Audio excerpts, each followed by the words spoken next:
हैं JPSC JSSC को लेकर हो रहे बवाल की। रांची में फिर सड़क पर संग्राम देखने को मिला। मुख्यमंत्री आवास का घेराव करते पहुंचे एबीवीपी कार्यकर्ताओं को पुलिस ने बैरिकेडिंग लगाकर रोक दिया, जिसके बाद नारेबाजी के बीच पुलिस और प्रदर्शनकारियों में धक्का मुक्की और झड़प हो गई। लेकिन जेपीएससी विवाद की गर्मी सिर्फ सड़क तक नहीं है, मामला अब सुप्रीम कोर्ट तक पहुंच चुका है। सरकार छात्रों से बातचीत कर समाधान निकलवाने की कोशिश कर रही है, तो दूसरी तरफ सीबीआई जांच की मांग को लेकर सियासत भी लगातार तेज हो रही है। ये रिपोर्ट देखिए। जेपीएससी पर बवाल, सड़क पर संग्राम, एबीवीपी का हल्ला बोल, पुलिस से सीधा टकराव, छात्रों का गुस्सा सरकार से आर पार, बैरिकेडिंग टूटी, बढ़ा टकराव, जेपीएससी विवाद, आंदोलन, सियासत और अदालत।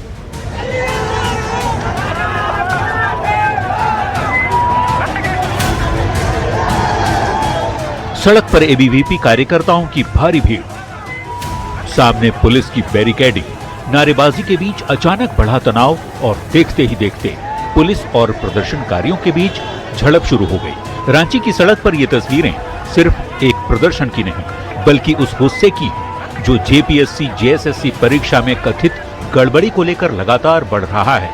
एबीवीपी कार्यकर्ता बड़ी संख्या में मुख्यमंत्री आवास का घेराव करने पहुंचे, हाथों में झंडे, जुबान पर नारे और सामने पुलिस की बैरिकेडिंग। कार्यकर्ताओं ने बैरिकेडिंग पार करने की कोशिश की, जिसके बाद पुलिस ने उन्हें रोकने का प्रयास किया और देखते ही देखते दोनों पक्षों के बीच धक्का मुक्की शुरू हो गई।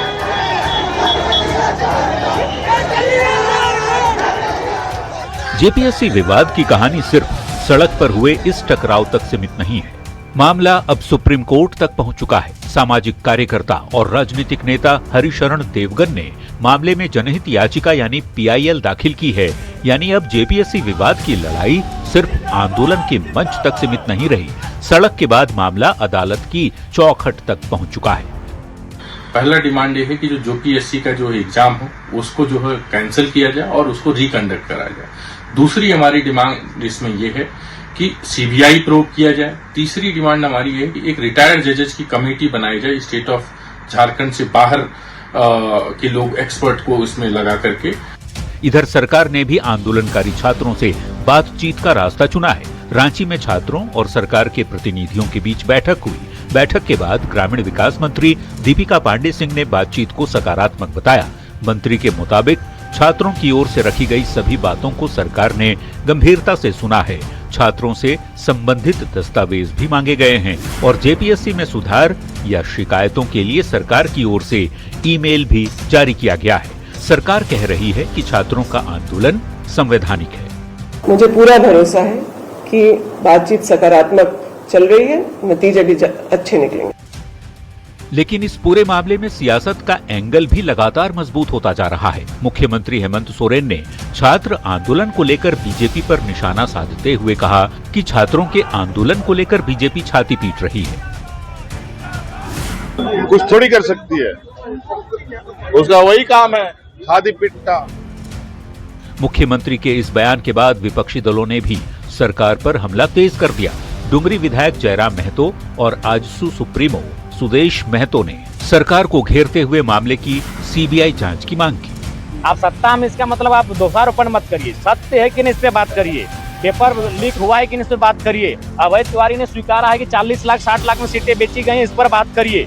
सब्जेक्ट है कि मांग क्या है, क्यों सड़क पर छात्र आए हैं, उसका सीधा वास्ता है कि सड़क पर इसलिए आए चूंकि सरकारी चयन संस्था को बिक्री केंद्र बना दिया गया था। फिलहाल जेपीएससी जेएसएससी का ये विवाद थमता नजर नहीं आ रहा। सड़क पर आंदोलन जारी है, सियासत गर्म है और अब नजर सुप्रीम कोर्ट और सरकार के अगले कदम पर है। सवाल उठता है कि क्या जेपीएससी जेएसएससी विवाद का समाधान बातचीत से निकलेगा या फिर सड़क से लेकर अदालत तक जारी रहेगी छात्रों की लड़ाई। न्यूज 18 के लिए रांची से ओम प्रकाश, निरंजन और गौरव झा, जमशेदपुर से आशीष तिवारी के साथ ब्यूरो रिपोर्ट। जेपीएससी जेएसएससी अभ्यर्थियों के आंदोलन को सियासी समर्थन भी लगातार मिल रहा है।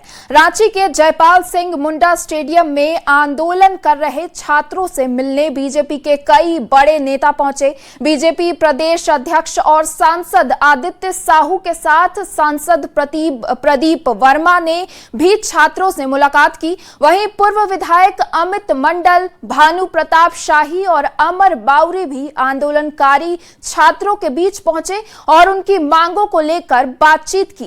बीजेपी नेताओं ने छात्रों के आंदोलनों को अपना समर्थन दिया।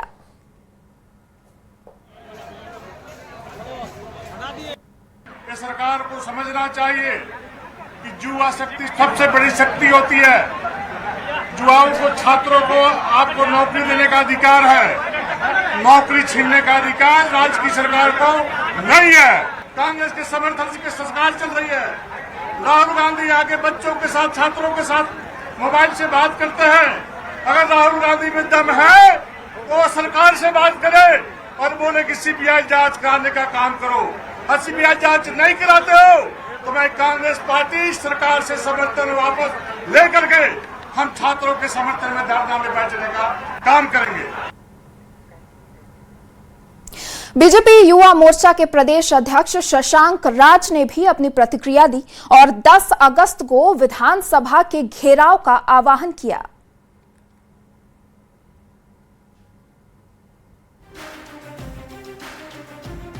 चौदह 15 दिन से राजधानी रांची में जेपीएससी और जेएसएससी को लेकर एक संग्राम छिड़ा हुआ है और छात्रों ने बिगुल फूंक दिया है सरकार के खिलाफ। और हेमंत सोरेन जी की सरकार इस पूरे छात्र आंदोलन को अटकाने का, भटकाने का प्रयास कर रही है। कल छात्र प्रतिनिधि मंडल के साथ सरकार ने चर्चा किया और आज सरकार ने छात्रों के बीच ही फूट डालने का प्रयास किया है। जिस प्रकार से अलग अलग छात्र संगठनों से सरकार मिलना चाह रही है, शायद हेमंत सोरेन जी की सरकार ये पहले करती तो आज इतना बड़ा जो घोटाला इस राज्य में नौकरी का घोटाला हुआ है वो अभी नहीं हुआ रहता इस राज्य में। 10 तारीख को जो विधानसभा का घेराव है, इस विधानसभा घेराव में हम लोग आह्वान करते हैं कि दल से ऊपर उठकर जितने भी युवा हैं, जितने भी छात्र हैं, सभी लोग को इस विधानसभा घेराव में सम्मिलित होकर ये जो छात्रों द्वारा जो बिगुल फूंका गया है सरकार के खिलाफ, इस आंदोलन में हम सभी लोग ज्यादा से ज्यादा संख्या में हिस्सा ले। और देखिए, अभिनेता पीयूष मिश्रा झारखंड में जारी विरोध प्रदर्शन में पहुंचे। मौके पर पहुंचकर उन्होंने छात्रों का हाल जाना, उनसे बातचीत कर मदद करने का भरोसा दिया।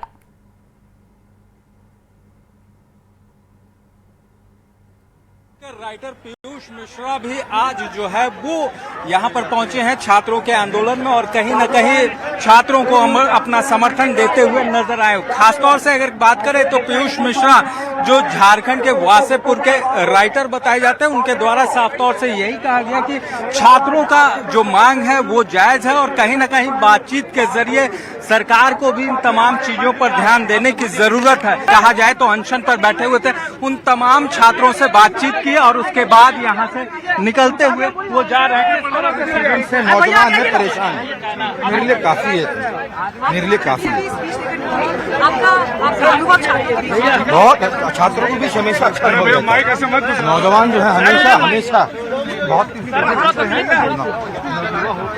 तो देख सकते हैं उन्होंने जाहिर तौर पर कहा है युवाओं के साथ हैं और अपनी बातों को रखने का काम उनके द्वारा किया गया है और छात्रों की बातों को भी उन्होंने बाकायदा सुना है और पूरी तरह से वो छात्रों के सपोर्ट में नजर आ रहे हैं। कैमरामैन प्रभाकर के साथ ओम प्रकाश, न्यूज़ 18 रांची। बात करते हैं धनबाद के छाताबाद की, जहां शुक्रवार को हुए भू धसान से करीब 20 घर जमींदोज हो गए, कई मकान क्षतिग्रस्त हुए और 12 लोग घायल हो गए। एक महीने में दूसरी बार हुई इस घटना से लोगों में दहशत है। सवाल है, आखिर बार बार जमीन क्यों धंस रही है?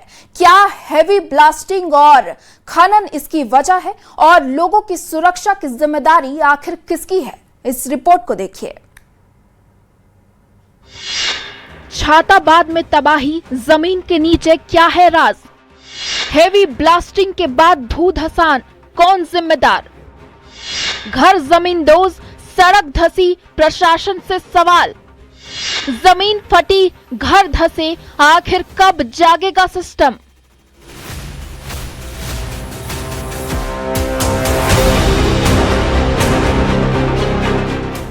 ये तस्वीरें उस तबाही की हैं जहां कल तक घर थे, आज वहां जमीन में बड़ी बड़ी दरारें हैं।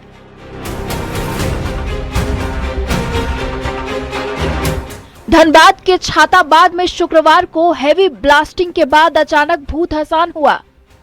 करीब 20 घर देखते ही देखते जमींदोज हो गए। कई मकानों में दरारें आईं, सड़क जगह जगह धंस गई और पूरे इलाके में अफरा तफरी मच गई। घरों में फंसे लोगों को स्थानीय लोगों ने बाहर निकाला।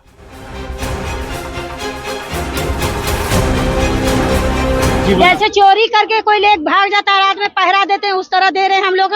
रात नहीं देख रहे, दिन नहीं देख रहे, कब धसेगा बाल बच्चा है पच कहाँ जाएंगे, जोगाड़ा नहीं है कुछ। छाताबाद में ये पहली घटना नहीं है। करीब 1 महीने के अंदर दूसरी बार जमीन धंसने की घटना हुई है। इससे पहले 7 जुलाई को भी भूधसान हुआ था, तभी कई घर में दरारें आई थी और तालाब का पानी तक जमीन में समा गया था। अब एक बार फिर जमीन कटी, मकान धंसे और लोगों की जिंदगी खतरे में आ गई। स्थानीय लोगों का आरोप है कि आउटसोर्सिंग कंपनी की हैवी ब्लास्टिंग के कारण जमीन कमजोर हो रही है। वहीं घटना के बाद बीसीसीएल और प्रशासन के अधिकारियों ने मौके का जायजा लिया। संपत्ति कोई कई लोगों के अंदर चली गई, हम लोग प्रयासरत हैं कि उसमें जो मेजर रिलीफ ऑपरेशंस हो सकता है वो हो। कोशिश कर रहे हैं कि जो मेजर चीजें उनको हो सके वो। घटना के बाद लोगों का गुस्सा भी खुलकर सामने आया। मेयर संजीव सिंह मौके पर पहुंचे। स्थानीय लोगों ने बीसीसीएल अधिकारियों के सामने अपनी नाराजगी जाहिर की। मेयर ने भूधसान के लिए बीसीसीएल और एसटीजी आउटसोर्सिंग को प्रबंधन का जिम्मेदार ठहराया। वहीं प्रशासन की ओर से प्रभावित लोगों को राहत शिविर में रखने और सुरक्षित स्थान पर शिफ्ट करने की बात कही गई है। अब इस मामले में सियासत भी गर्मा गई है। धनबाद सांसद ढूलू महतो भी भूधसान स्थल पर पहुंचे। आक्रोशित लोगों ने सांसद के सामने भी अपनी परेशानी रखी। सांसद ने पूरे मामले की सीबीआई जांच की मांग की है। उनका आरोप है कि कतरास क्षेत्र में लंबे समय से अवैध कोयला खनन होता रहा है, जिसकी वजह से जमीन अंदर से खोखली हो चुकी है। उन्होंने बीसीसीएल और आउटसोर्सिंग कंपनियों पर डीजीएमएस के नियमों की अनदेखी पर कोयला उत्पादन करने का आरोप भी लगाया। इसलिए चोरी चपाटी जो हुआ है, इस पर जो भी लोग शामिल है उसको कड़ी से कड़ी सजा मिलनी चाहिए। इसका सीबीआई जांच होनी चाहिए। कौन कोयला चोरी करवाया, कौन किया और कौन इसमें शामिल है। लोग आरोप प्रत्यारोप का बात मत करें, सिर्फ एक डिमांड होना चाहिए कि सीबीआई जांच हो। उधर छाताबाद के लोग अब रात घरों के अंदर नहीं बल्कि डर के साए में गुजार रहे हैं। लोग अपने घरों से सामान निकालकर सुरक्षित जगहों पर ले जा रहे हैं। किसी को घर गिरने का डर है तो किसी को अगली दरार का। 500 से ज्यादा आबादी के सामने सवाल सिर्फ घर का नहीं, जान बचाने का है। स्थानीय लोग सुरक्षित जगह पर बसाने और मुआवजे की मांग कर रहे हैं। क्या करें, रात भर जाग कर रहते हैं, खाना न पीना खाते हैं, ऐसी डर कर रहे हैं, क्या करें।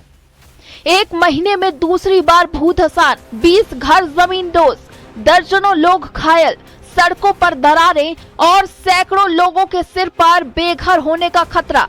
तो अब सवाल सिर्फ छाताबाद का नहीं, धनबाद के उन तमाम खनन प्रभावित इलाकों का है जहां जमीन के नीचे खनन जारी है और ऊपर लोग डर के साए में जी रहे हैं। अब सवाल है कि आखिर कब तक जमीन धंसती रहेगी और लोग उजड़ते रहेंगे। क्या जिम्मेदार लोगों पर कार्रवाई होगी? और सबसे बड़ा सवाल, क्या अगली भूधसान की घटना का इंतजार करने के बजाय प्रशासन अब जागेगा? लोगों का साफ कहना है कि इस स्थान को कम से कम रहने लायक बनाया जाए और यहाँ के लोगों को एक सुरक्षित माहौल दिया जाए जिससे कि वो लोग यहाँ पर रह सकें। संजय गुप्ता, न्यूज 18 धनबाद। और खबर जमशेदपुर से है, जहां तेज रफ्तार का ऐसा कहर सामने आया है जिसने एक परिवार की खुशियां छीन ली। गोविंदपुर थाना क्षेत्र में एक तेज रफ्तार बस अनियंत्रित होकर वॉशिंग सेंटर में जा घुसी। इस दौरान बस की चपेट में आने से 6 साल की बच्ची की दर्दनाक मौत हो गई, जबकि 3 लोग गंभीर रूप से घायल बताए जा रहे हैं। बताया जा रहा है कि परिवार अपने बेटे को लेकर कार धुलवाने वॉशिंग सेंटर पहुंचा था, तभी तेज रफ्तार बस ने सब कुछ तहस नहस कर दिया। हादसे के बाद गुस्साए लोगों ने बस में तोड़फोड़ की और चालक की जमकर पिटाई भी कर दी। घायल चालक को निजी अस्पताल में भर्ती कराया गया है। वहीं आक्रोशित लोगों ने गोविंदपुर अन्ना चौक को जाम कर आगजनी भी की। हालात को देखते हुए बड़ी संख्या में पुलिस बल मौके पर पहुंचा है। हजारीबाग से बड़ी खबर है, जहां पुलिस ने बिहार के most wanted criminal Prince Khan और राहुल दुबे गिरोह के 4 अपराधियों को गिरफ्तार किया। प्रिंस खान गैंग के सक्रिय सदस्य अंकित कुमार पांडे ने पूछताछ में 25 जुलाई की रात कोयला उत्खनन के गाड़ी पर फायरिंग की घटना को अंजाम देने की बात स्वीकार की। साथ ही प्रिंस खान संगठन के नाम पर पर्चा छोड़ने की बात कही। वहीं अंकित कुमार की निशानदेही से 2 अन्य प्रिंस खान गिरोह के सक्रिय सदस्य ओम प्रकाश पांडे और कृणाल कुमार पांडे की गिरफ्तारी की गई। इसके बाद एक अन्य आरोपी कर्मा कुमार को गिरफ्तार किया गया, जो दोनों गिरोह को हथियार सप्लाई करता था। अपराध के विरुद्ध लगातार जो कार्रवाई की जा रही है, इसमें बड़का गांव में 13 माइल में फायरिंग की घटना जो प्रिंस खान के ग्रुप के द्वारा की गई थी, उसमें 3 लोगों की अरेस्टिंग की गई है, जिसमें कि अंकित कुमार पांडे, ओम प्रकाश पांडे और कुणाल कुमार पांडे हैं। और उसके अलावा प्रिंस खान और राहुल दुबे जैसे ग्रुप्स को आर्म्स देने के लिए कर्मा कुमार साहू, जो कि रामगढ़ का है, उसकी भी गिरफ्तारी कल की गई है, जिसमें कि इनके पास से सभी के पास से 2 बम, 1 पिस्टल, 1 जिंदा गोली, 1 खोखा, 1 मिस फायर गोली, 5 मोबाइल और 4 पर्चा जो है वो बरामद किया गया है। अंकित कुमार पांडे के द्वारा रिकवरी के दौरान, आर्म्स की रिकवरी के दौरान पुलिस बल के ऊपर आर्म्स को लेकर भागने का प्रयास किया गया और फायरिंग की गई, जिसकी जवाबी कार्रवाई में पुलिस ने भी फायरिंग की और उसके बाएं पैर पर गोली लगी है। और देवघर के टावर चौक और आजाद चौक पर अतिक्रमण हटाने पहुंची नगर निगम की टीम का दुकानदारों ने जमकर विरोध किया। पुलिस बल की मौजूदगी में कार्रवाई शुरू होते ही दुकानदारों ने नारेबाजी शुरू कर दी। दुकानदारों का कहना है कि सावन मेले की कमाई से ही कई परिवार पूरे साल का खर्च चलाते हैं। ऐसे में बार बार कार्रवाई और जुर्माने से उनकी परेशानी बढ़ रही है। दुकानदारों ने निगम पर बार बार फाइन वसूलने और टैक्स 2 से 3 गुना बढ़ाने का भी आरोप लगाया। हम लोग गरीब आदमी है, फुटपाथ में लगा के कमाते हैं। छोटा छोटा जगह में हम लोग का दुकान नहीं है सर, इसलिए हम लोग मजबूरी रोड के किनारे लगा के कमाते हैं। सावन सर सबका है सर, गरीब आदमी के लोग 1 महीना हम लोग नहीं कमाएंगे खाएंगे तो क्या पालेंगे पोसा बताइए। हम लोग का नगर निगम और ये प्रशासन से कहना है हम लोग चोरी करे सर, हम लोग आए पॉकेट मारी करे सर, हम लोग कमाने सही से कर रहे हैं सर। जॉब नहीं लगा तब ना हम लोग यहाँ बैठे हुए हैं सर।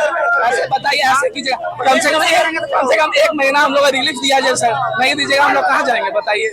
जब होता है तब अतिक्रमण क्या है, हम लोग कमाने कहाँ खाएंगे, कहाँ जाएंगे कमाने खाने। जब चाहेगा तब 1 महीना 1.5 महीना उधर किया अतिक्रमण। 50 का टिकट देके 500 लिया हम लोग के, 500 देना पड़ेगा, नहीं दोगे तो फेंक देंगे। धांधली कर रहा है यहाँ नगर निगम वाला, टैक्स उठाता है। 600 मांग रहा है, जबरदस्ती लेके गया है। 1 दिन का रोजी रोटी कैसे चलता, कैसे हम लोग इसी जगह में लगा के नहीं लगाते हैं। हम लोग कुछ नहीं, हम लोग फुटपाथ में लगाते हैं, 1 महीने लगाते हैं, क्या करेंगे।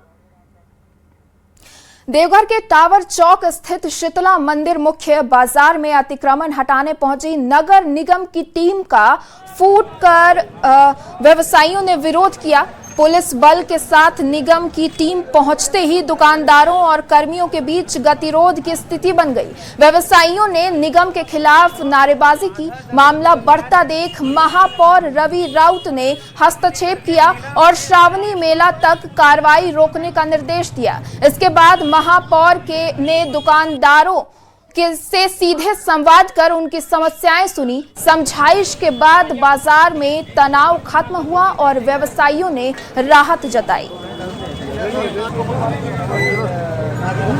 दुकानदारों को जो है हटाने के लिए नगर निगम की टीम निकली हुई है। उनको नगर आयुक्त द्वारा निर्देशित किया गया था कि सफाई जो है जाके देखना है कि कोई कचरा न फैलाए, क्योंकि विश्व प्रसिद्ध श्रावणी मेला चल रहा है। लेकिन यहाँ पर जैसे पता चला कि दुकानदारों को जो है हटाया गया। जो हमारे फुटपाथ विक्रेता जो है, जो कि सावन का इंतजार करता कि सावनी महीना आएगा तो उसमें हम अपना पूरे जीवन काल का पूंजी लगा करके अपने बच्चा को पढ़ाने के लिए, अपने बच्चा को दुर्गा पूजा में अच्छा से पूजा बनाने के लिए व्यवसाय रोजी रोजगार फुटपाथ पे करता, तो उसे हटाया गया। वो काफ़ी दुखद बात था। हमने इसको तुरंत संज्ञान लिया। नगर आयुक्त, उपायुक्त, माननीय मंत्री सभी से बात हो गई। अब किसी प्रकार का पूरे सावन में जो है इस तरह की बातें नहीं आएगी।